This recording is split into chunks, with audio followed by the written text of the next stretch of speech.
There's a lot of satisfaction when you're done with a home and the people move into it and you see something come out of the ground from nothing to being completed, and they, people are moving their things in, and how excited everybody is for a brand new home. It's a lot of there's a lot of reward in that. My father was recycling before we even knew what recycling was. My father was an old school Italian builder who, saves every penny. One of my first jobs was sweeping everything, all the sawdust and pieces of scrap wood and nails that the carpenters would bend. And I bet, like, in your early 20s, you had way more experience than someone else in their early 20s who's just, getting into this or something. Yeah, because I started as a child. 8, 9, 10 years old, I'm on a job site sweeping up, cleaning up. One of the first jobs I had, this is, before they had nail guns and things like that. Welcome, everybody. I am your host, Kamil Sarji, and this is Just 2 Minutes. Today I have Mike. Mike, you want to tell us about yourself? Hello everyone. My name is Mike Bucci. I'm a builder, home builder, custom home builder. Have been basically my whole life, starting as a little kid, working for my dad when I was 8, 9, 10 years old, through into the current age right now, which I won't tell. I've been in this business. I'm born and raised in Rhode Island. I built in Rhode Island, various areas with my dad, and then few of my own things. And then I moved out to Scottsdale, Arizona, and I built out in Scottsdale and Phoenix for a number of years. I moved back to Rhode Island. It's a little over 5 years ago now to take care of my elderly parents. And I've been building, a house or two here or there since I've been back. Awesome.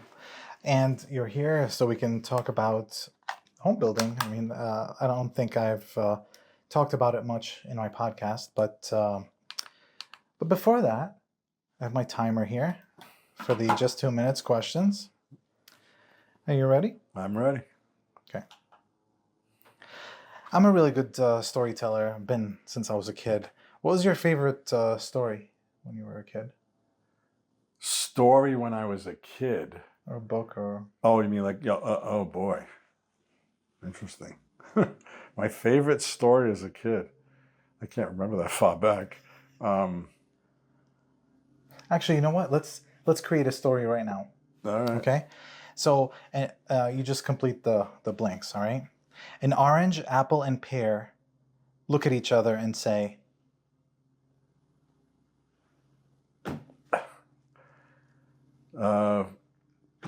I don't know, where are we going? And then they started walking towards the gym. They open a door, walk in, and they pick up...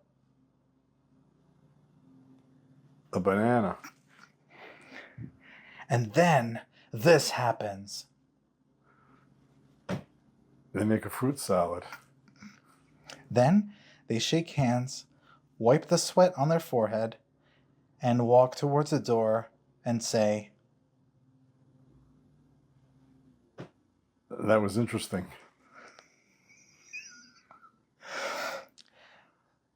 The gym owner runs out and says, "Hold on, before you leave, I have to give you this." Oh boy. I have to give your pay. A what? Pay, your money. What? I have to give you your money. And I also have a free membership. They all walked towards the sunrise, holding hands and looking at the... sun. Awesome. Oh my gosh, that was crazy. Yeah. That's interesting. I can't wait to hear what this is about. So what'd you think? 2-minute questions. What did I think of the 2-minute questions? Something different. I wasn't expecting something like this. Yeah, I know. Me neither. It's wild. Okay.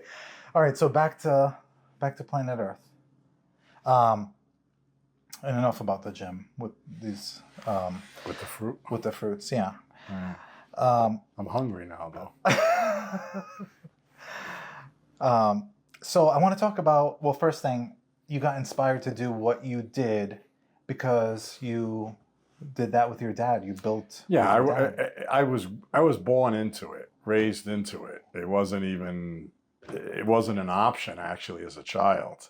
I had to go to work. My dad got me up out of bed on Saturday mornings. All my friends went out and played, and I went to work and did that until I was old enough to say, I don't want to do this anymore. Basically, through high school, I worked high school, college, and in between semesters of school, summers, I worked on the jobs. I mean, I'm grateful because I learned a business. I learned the trades and I learned a business.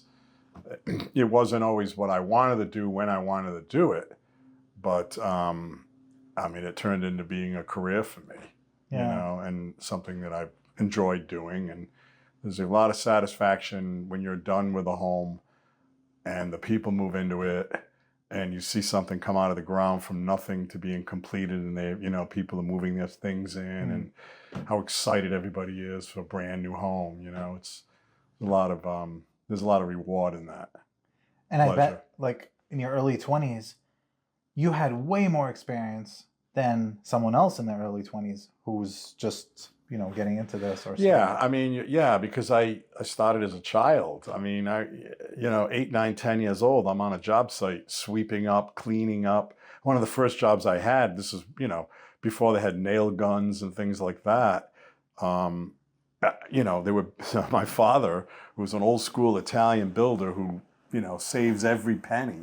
One of my first jobs was sweeping everything, all the sawdust and pieces of scrap wood and nails that the carpenters would bend, and I had to sort out the nails. And then I'm 9, 10 years old, and I had to straighten out the nails and put them back in the box so they could be reused in the house. Wow. We didn't throw them out. Yeah. Things like that. Pieces of wood, anything that was larger than 10 to 12 inches went into a pile, and everything was. The scrap was recycled.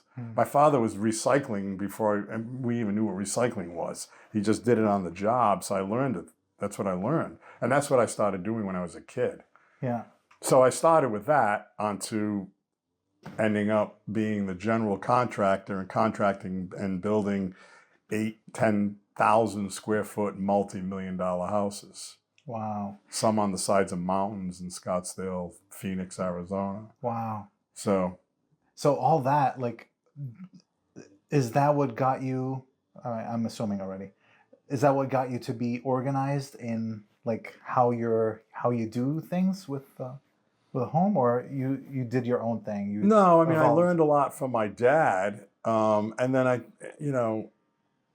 working with my dad, it was his way. There was no other ways. It was his way. You did it his way. And then when I went into my own operation, I took a lot of what made sense and worked. And I also put my own, self into the projects and the way to do business, how I interacted with the subcontractors, the clients, the customers, the suppliers. So, it's just... it just came naturally, I guess. Yeah. I think we do that as parents. We take what we learned from our parents on how to be a parent, and we do it in another spin. We still use some of those parenting skills, but we modify it to make it ours. So it's kind of like the same thing. Yeah. The industry has changed a lot. At its core, it's the same, but it's changed. Like I was saying, now everyone's nail guns. Yeah. They're still hammering nails, but back then it was all hammer and nails. Yeah. When you put a deck down the floor of a house, you had to, you put all the plywood down, and then you would nail it, one nail at a time. Now you just shoot the nails, and so it's a lot faster now. It's a lot different. It's more.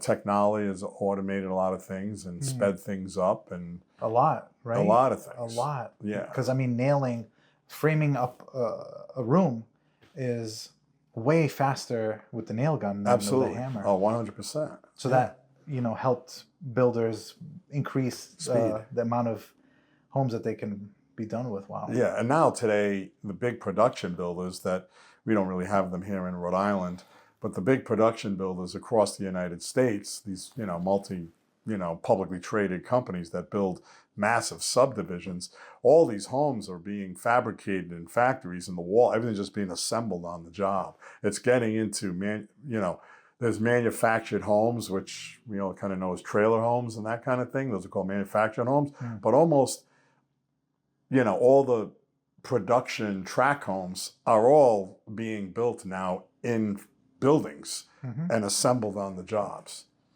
And when then my they drop father it off. started, like cabinets now, everybody goes and buys cabinets. They're built and made. Yeah. They used to build it. My dad, when he started, they used to build all the cabinets on the job. That was part of building the house. Wow. The doors come already pre-hung. You just nail them in. They used to have to, rabbet out the hinges and they had to make the door work on the job. Wow. So, And it's way technology cheaper. brings... And then now, like, if you had it built versus buying, that's... Yeah, from that so perspective, things are cheap. Of course, the cost of the materials keeps going up and the labor goes up. Yeah. But, yeah, the processes are a lot more advanced. And, you can do more quickly. Yeah. Yeah. So in Phoenix, do they, like, their way of building versus here, do they use lumber there? Oh, yeah. Of course, all the homes are framed. Yeah. Lumber. I mean, there are some homes that are masonry. Some homes are steel constructed with steel studs. Those are usually some really big. I mean, I did one home that was a super contemporary home, all glass, and Wow. and that was all commercial grade steel studs. That was a different home, but almost all of them are still residential. Are stick built wood. We were watching a video on these 3D printed homes. Have you seen the videos of how they make it? That's it's like toothpaste. The cement is like a toothpaste. It just goes in. That's a whole other world that's coming in, and AI is getting involved, and this technology, and Pretty amazing. So I think, that's the next step. Modular homes before it was like, is a fast way to build homes, but goodness, this 3D printing thing. Well, they work around the clock. Yeah. The machine works 24 hours a day if you want it to. It's amazing. So, and they're, it's in its elementary stages. I am paying attention to it. It's not something I would wind up doing in my career at this stage of my life. But if I'm 20 years old, 24 years old, or whatever, I'm looking at this and saying, I need to understand this. If I'm going to be in this business, I need to learn this because this is where it's going. Where do you think we are as far as being able to implement that? Like, how many years from now do you think? Kamil, I have no idea. I mean, it's crazy though. Like, we're getting close to being able to build homes quickly, like quicker and quicker. Yeah, and more cost efficiently. That's the idea. Is to build it. The idea is to try to keep costs down. Yeah. As we all know, the price of housing is so. I mean, it's incredible what homes are selling for, and for kids that are starting, like all my kids are in their late 20s, and it's daunting to think that you're going to somehow be able to own a home. Even in Rhode Island, the median price range home is like $525,000. I mean, that was a retirement home 30 years ago. You sold your $100,000 house to move into a $250,000 house to move into your mansion, which was $500,000, say, maybe 25, 30 years ago. Yeah. Now, it's just a regular house. And they're hard to find, as you know. Because the cost of building is so prohibitive and the regulations are making it worse and everything is it's frustrating. You know, like I'm about to pull a permit right now, and there's a whole new energy program that's been implemented. It's being implemented all over the United States, green energy. And Rhode Island is the first state to actually implement it into its building code where it's required. It just started in February. It's only adding another 20, 30, 25. I mean, I don't know the full end result of it yet, but I'm going to guess it's going to add another $15,000 to $20,000 to the price of the house. Oh, Right. okay. Just so we can say the house is more energy efficient. So that's Interesting. another 20,000 on the price of things that people are struggling to afford. Yeah. It's challenging. Wow. So they're making this requirement or? No, they're making us wrap the houses in these different, you have to have certain energy ratings. You have to hit a 10-star energy rating. But that's becoming the code? It is the code. Oh, It's not becoming, it is. It took effect in February. Oh, goodness. It's a national code too. And Rhode Island, and most states, from what I'm understanding, are not really implementing it yet. But Rhode Island is the first state to say it's required, and now the builders are all adjusting to it. Oh, wow. Okay. You know, So it's myself included. So what is it all about? Wrapping the home in a special? It's about insulating the home to keep, the idea is to make the house more, it's supposed to make it less expensive to heat and air condition. So it's a frustrating subject for me because it just doesn't make sense in the long run to me. But it's the code, and it's all about, energy efficiency. Yeah. Wow. I get a lot of people who they see land for sale, 80,000, and they're like, okay, I saved up 80,000. I want to buy that, and I want to build a house on it. How difficult is it to buy land and then go through all? Okay, so let's say I bought land. What do? Do I work with a builder? Like, do I call you and say, all right, I just bought this land? Because there's a lot of things involved in it. Like, it's not just building.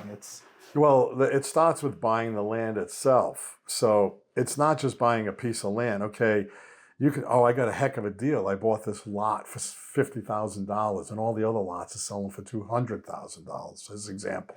Well, it's not the cost. Of course, it's how big the land is, the lot, how many square feet the lot is it good views, is it, But it's also about how much it costs to get it to the point of foundation. So one lot could sell for $100,000 and one lot could sell for $50,000. The cost to get this lot ready to put a house on it, maybe $20,000. So now you're in total to bring the foundation up, do excavation, it's $120,000. If this other lot, what did I say, 50,000, and it costs $100,000 to get it to that point, what the $50,000 lot turned out to be more expensive than the $100,000 lot to get to a point to be able to put your house up with the excavation. And maybe you got to deal with, Department of Environmental Management, coastal resource. There's all these different regulations and requirements, ISDS, wetlands, all of that. So the knowledge there's, and most people don't have it, rightly, because why would anybody know all that stuff? A builder will come in, and then sometimes people get fried. I've had this happen to me in the past where I try to tell them, no, this lot. It's like, well, I got a great deal. And I'm like, no, this isn't a great deal. This is expensive to build on. And, it's challenging. And then from a real estate perspective, there are certain, I actually, I do a little real estate and had my real estate broker's license stuff from years back. And I got certified in land sales. So I was able to, when I was in Arizona, not only help people help them build a house, but also as the realtor, find them the right lot to build on to achieve what they're looking to achieve at the end in terms of cost and what they're looking to build. So,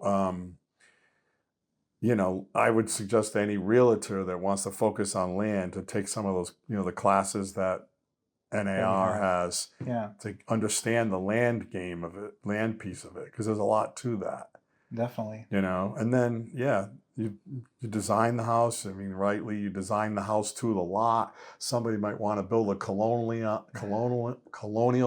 on a lot that really a raised ranch is the perfect lot for it. It slips into the lot. If not, it costs a lot more money to get the lot, excavated to the point to build the house. So there's all these dynamics that are involved in trying to cost efficiently build a home that you want. Yeah. So, now, I built some homes out in Arizona where they're multi-million dollars, and some of these clients, they don't care.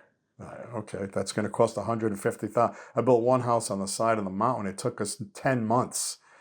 We had to excavate the mountain out. It's got these incredible views of Phoenix and everything.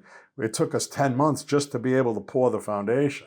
Wow. Just to get the lot ready. It's on the side of the mountain, the driveway, but the house is a multi-million-dollar house. The views are breathtaking. Wow. But, they have the money to do it. They spend the money and, How do you attach it to the mountain? Well, you cut the mountain out. You have to cut. So the mountain's on an angle. You have to cut the mountain out to slip the house. Well, this particular one, they're all different, but this particular one, that's how it had to be done. We had to cut. So the back of the house, there is a cut in the mountain 28 feet high. Wow. So you go out back, straight up 28 feet is the mountain that we excavated out to be able to build the house so they could capture the views.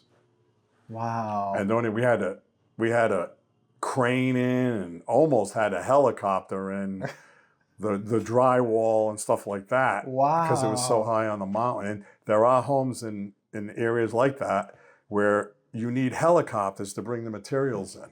Wow.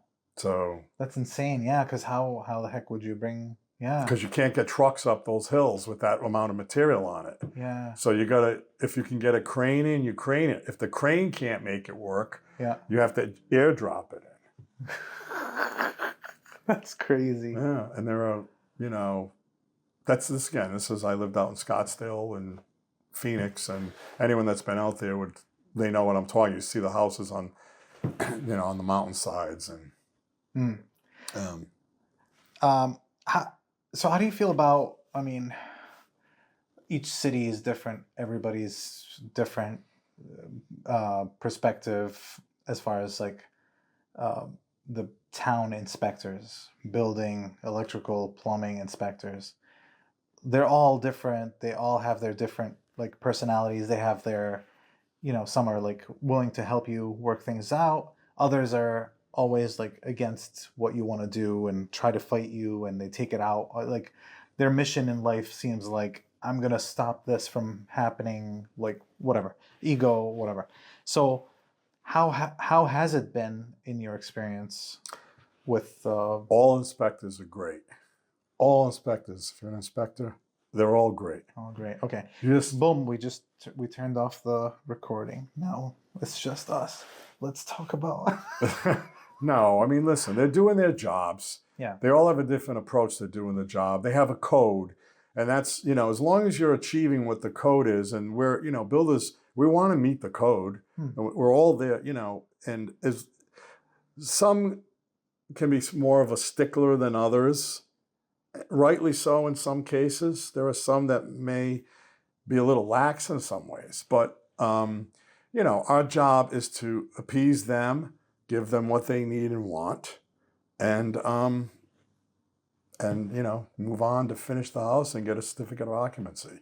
Because like you said, the code, there's a code you follow. Okay, it's yes, it has to be this high and whatever, you can't argue that. But some are lenient and say that, and they they look past that. Yeah, So I don't. I'm not going to say anything. okay, no, it's all More right. than that, because we work with inspectors where they are, and they're great guys. Most of them are. I mean, all of them are. They're all people doing their jobs. They have a different way of doing it, and Because they're out there too. They have a business too. They're doing some are the electrical inspector is also an electrician. Some does are it during hired by the the day. towns. They're subcontracted as inspectors. Some Yeah. are city or town employees. So which that's another topic. I don't know if there's a conflict of interest. Like, well, hire me to do this, then I'll pass it. I mean, I'm sure they can't do that. They can't approve their own work with that town, or maybe they can't do any work in that town. I don't know. I have no idea how any of that works. So, with that said, what if I'm a builder and I'm building, like I built a home and I'm having an issue with the town inspector, like we're arguing about the code. What does someone do? Like, is there another level person? Did you have an incident like this somewhere in the past? Maybe in the future. Do they go to the mayor? Like who, or do you go, is there a state inspector that you can go to and say, hey, listen, I'm having an issue? There's a register of contractors. There is a process. But look, there's a code book, and if it's in the code, it's supposed to be done. So if it's not in the code, you can argue. I've never ever gone, I don't know, to be honest, because I've never ended up in that place. I've always figured it out, whatever. If there was a challenge, if they need something done, we got it figured out. We got it figured and done, and we moved on. We just kept going. Yeah. So I've never, taken an inspector to task or issue beyond him being the inspector on the job. Because there's so many different inspectors and so many different, you just have to just apply the code and, adhere to the code. And that's where the debate is, can be. But then there's a state level inspector that you can, because that inspector, the town inspector, can't be the judge and jury and be like, nope. Again, I don't really know because I've never gone. I know there are of course levels you go up. I've never had to do that. I've never even said, oh my gosh, how do I handle this guy or gal? I don't. We just figure it out. Whatever That's been I can only speak from my own experience. Yeah. I don't know what other guys do or what other issues, Yeah. Okay, we can move to the. What's your thoughts about basements? In terms of having one, not having one. Well, here in Rhode Island, so in the Northeast, in the upper Midwest, the basements serve different purposes across the country. Again, I keep referring back to Arizona because I was out there for so long and spent so much time building out there. And it's not only out there, but there's other areas, Florida and the South, and most of the homes are built on slab. They're called slab on grade. There's no basement at all. So the reason basements basically exist is in these cold weather climates. You have to put your footings, you have to get below the frost line to establish a solid ground for your home to sit on so that it doesn't move when we have changes from freezing to non-freezing. So you got the code. We got to go down 4.5 feet typically. You might have to go down a little bit more, but it's usually about 4.5 feet. Yeah.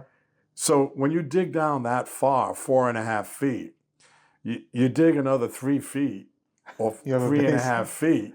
You've got a full serviceable space that you can utilize. There's no sense of going down that far and spending that money when you can add a little bit more. And that's what I believe way back generated the let's go down a few more feet and have space, right? So now when you go into Florida, which is on, basically water, the whole state is sitting on a pond of water, or the Gulf or whatever. You can't go down because you're hitting water. Arizona, the hard pan, the dig is so hard, it's so expensive, it's not cost efficient. So, I mean, the problem with basements here is you get water in them, and if you got to be careful about all of that, and you got to know what you're doing to manage that. And every single lot is different, So if there's a high water table, issues of potential groundwater from the water table, or surface water coming in because of the grade of the lot, or there's maybe a mountainous area and all this water's coming down, it's settling into your lot. You're going to know how to fix it in the beginning and build it right so that the issue, is mitigated to almost not being there at all. Yeah. Ideally, you fixed it so you never have a water issue. But you get a 100-year storm. I mean, look what happened in Texas, right? Yeah. I mean, those floodings, those homes aren't built to stand. I'm leaving the people and all that aside. I'm talking about the houses. Yeah. They're not built for that. Nobody's built anything for that. Yeah. So, I mean, they may make some adjustments going forward now, but, there are, Mother Nature still rules. So I don't know if I'm answering your question about basements or not. Yeah, I get it. Like, if you're going to, you might as well dig a little bit more and have a space to put something ugly. Store like the stuff. Heating system is ugly.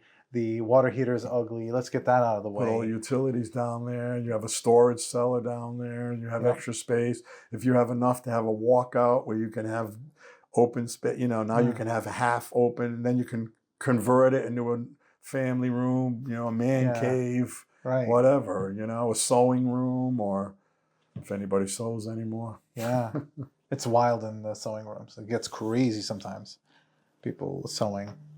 Yeah, I mean, people need space to do that. Some people, they have, I think I'm into music heavily. You put a nice little music studio down there, and that's where your band practices, down under the ground. Yeah. So I think the basements are, there's value in them. But as far as I get you.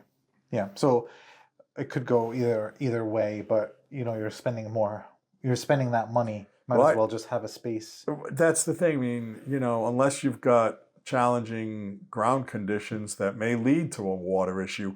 If you've got there's a lot of hard pan or ledge underneath where you're building, then it may make sense to build just slab on grade, because if you're going to go down 7.5 feet, 8 feet, you're going to get water because you're building it into the water table. So if you're building in the water table, you're going to get water. Eventually, it's going to water. You can't stop water.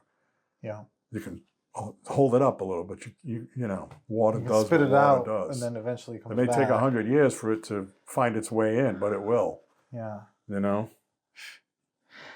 So as a builder, what's the number one issue you run into when working with the homeowner?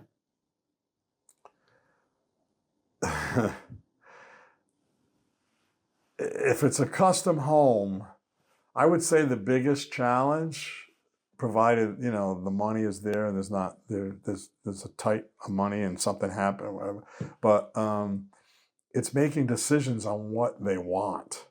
When you build a home with a husband and a wife, one wants this, one wants that. They don't want this. They want it's picking their colors, picking their fixtures, picking their flooring. It can be challenging in that respect, because some people know exactly what they want. Yeah. Some people think they know what they want until they have to make their decisions. And that can be a challenge. It ultimately gets done, but it can cause delay. And, I had one homeowner. I have two funny stories.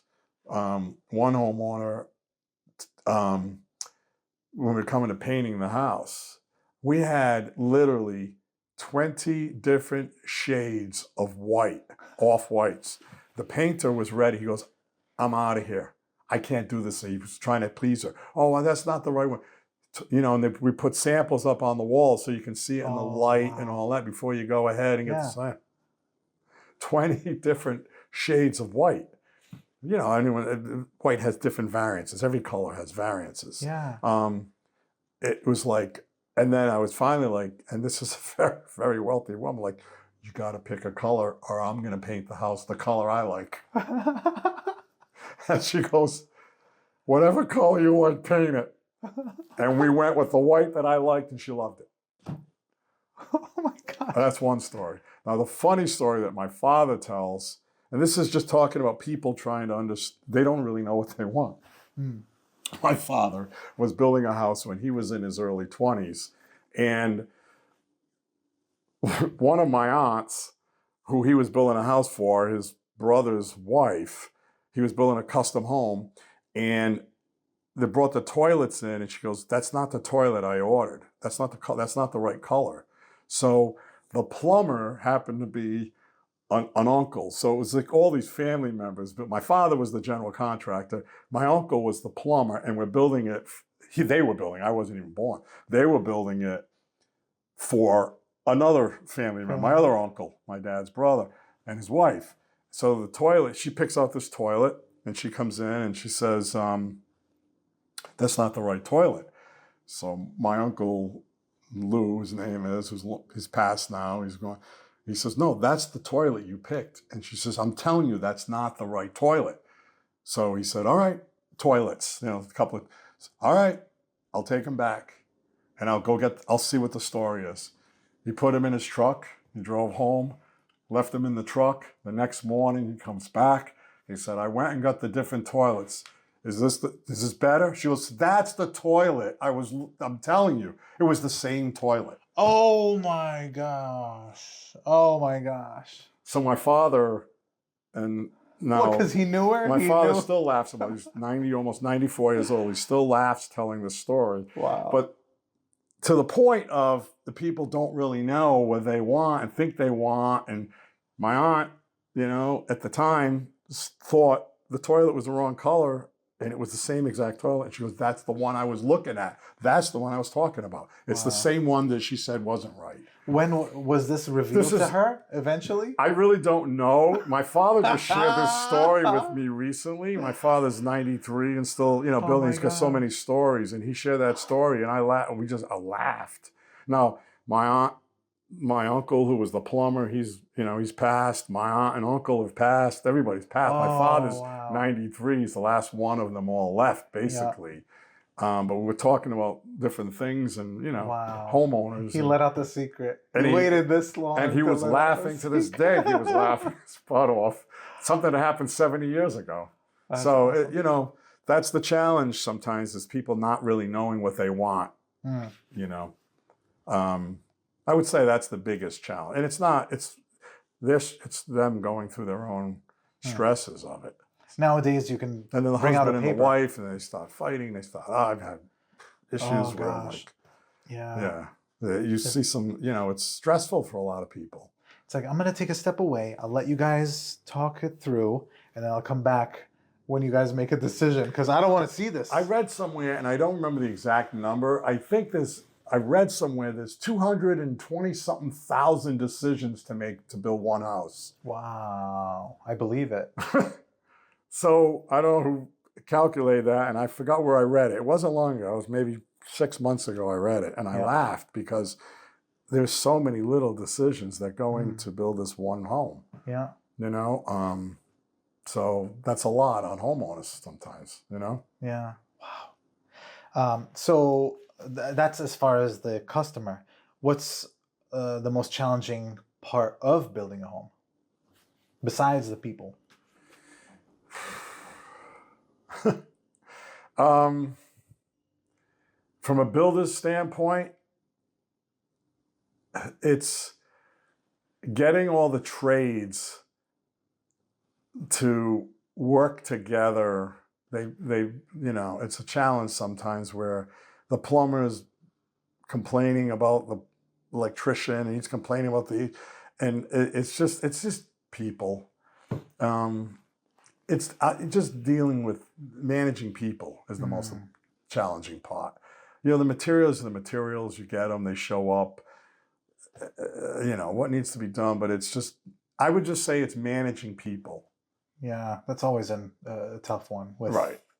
any business. And every business, it's when you own a business, I have a friend of mine who has a big HVAC company, employs over 100 people, and we get together regularly and, we'll have a beer and, bite to eat and stuff. And he goes, I'm a full-time psychiatrist. All I do is hear everybody's, he's like, I got 100 people working for me. Wow. And every day somebody's got some new psychological issue. And he goes, I own this HVAC company, but I think I'm really a psychiatrist or a psychologist. Yeah. Because he has to deal with people. Yeah. It's just dealing with people. In his case, employees plus his customers on the outside. You got that many employees, that's another challenge. Mm. So you worked as an agent. How can an agent work with a builder? Like what to appease the builder and I would just say one of the challenges that I've had with agents as a builder, besides the commission. No, I'm talking about the working part of it. Yeah, no, builders don't like to pay commissions. I know. That's a big challenge. But I would say that, I don't know. I mean, it's just some agents, in my opinion, and I'm an agent as well, so I can speak, I think. Some agents get a little ahead of their skis in terms of what they're trying to show their customers what they do for their customers. And sometimes they push themselves into areas that they're really way out ahead of themselves, that they don't belong in. And from a builder standpoint, you could be trying to tell somebody something and the agent can get in the middle of it. Just stay out of it. When it comes to the building piece of it, stay out of it. Yeah. Even if you know how to build your own house as an agent, stay out, because you're not getting paid to build it. Yeah. So you're getting paid to sell it. Yeah. Stay in the selling lane and stay out of, throwing your 2 cents into the building piece of it. Now, unless the builder's a complete, mess and it's an issue, then you got a bigger problem all the way around. But and then last question is, how does a real estate agent find a reliable, a builder they can trust? you just got to ask around. It's all based on someone's reputation. Ask around. If you get the name of, you should always get, if you're going to start, you should always start with, unless you know somebody it's all about trust. Yeah. It's like anything else. It's relationship and trust. If you have a builder that you know and trust, you're way ahead of the game, If you got to go out and start and find an unknown builder, you got to ask around and learn about reputation and hear what they have people say about them. Not only what other customers, of course, is important, but also, what the tradesmen say. What does a plumber, an electrician, or a framer say about that contractor? Oh, interesting. What they like to do business with. Yeah. That can be helpful too. Okay. You So maybe asking them, who do you use anyways for the electrician or or your plumber? And they say, and then you reach out to them, what's it like working with this builder? Is that what you're saying? No, I'm saying if you're out looking to find builders, if you know an electrician, say, hey, do you know a good contractor? Did anybody you work for? Do you know of somebody? Yeah. Or I was just referred to this guy. Do you know anything about him? Oh, that guy's great. He's a great builder. Okay. He's there. He pays his bills. He's there on the job. He's accurate. He pays me. Right. Right. Because that's integrity. Right. Paying. Well, as if you hire a builder and he's not paying you're paying him and he's not paying his bills, you're responsible. Yeah. Because the lien is on the homeowner, not on the builder. It's on the property. So that's a piece of it. Also, of course, workmanship, quality. So everybody's got reputations out there. So, try to find the right somebody that's not easy either if you're starting from, if you don't know anyone. Interesting what you said about the lien. So if I'm a contractor and I bring in this electrician, plumber, and I don't pay them, they can put a lien. So let's Each say you're individual my one. client. Now you hired me to build a house. Okay. And you wrote me a check, and I'm getting paid from the bank or from you or whatever Yeah. to do this and that, and I'm paying, and I don't pay those trades. Yeah. You're liable. If I just I'm liable, and those individual. they'll put a lien on the property because ultimately the person responsible for the payment. I mean, for the person responsible, yes, for the payments for all the materials and labor is the person that owns the building, the piece of real estate. Wow. So how do So you avoid that? You should have avoid lien releases. You get lien releases on payments, and it gets into a legal process. Oh, but gosh. there's so you got to be careful. I think the contractor should be responsible. They're not. Well, they are. They should be. Well, they are. They should be. Of course, they should be. And I'm just saying, at the end of the day, if the contractor leaves town, if he's in the middle of and he took you gave him $100,000 to do something, and then I'm the plumber, and I went in and did some work, and I'm the electrician, I did some work, and I can't find that contractor, I'm coming after you. Wow. I did the work in your house, on your property, it's yours. Wow. So even though you paid him that $100,000, you might have to pay another $100,000 for that same amount of work. So it's important that that's why I said it's important to find the contractors that have reputations that are good. Good stuff. It could be, yeah. Yeah, I learned a lot today. That was awesome. Yeah. So how do people find you? I'm not really looking for any new projects. You have one coming up, though. I right? do. I'm putting up a house. I build it on speculation. I build it. It's in Warwick. It's off of Diamond Hill Road area, Warwick. I don't really put it up for sale until it's almost finished. When it's near after all the plastering is done, the walls, and then around that time I stop putting it up for sale. So I'm kind of semi-retired now. Haven't done this my whole life.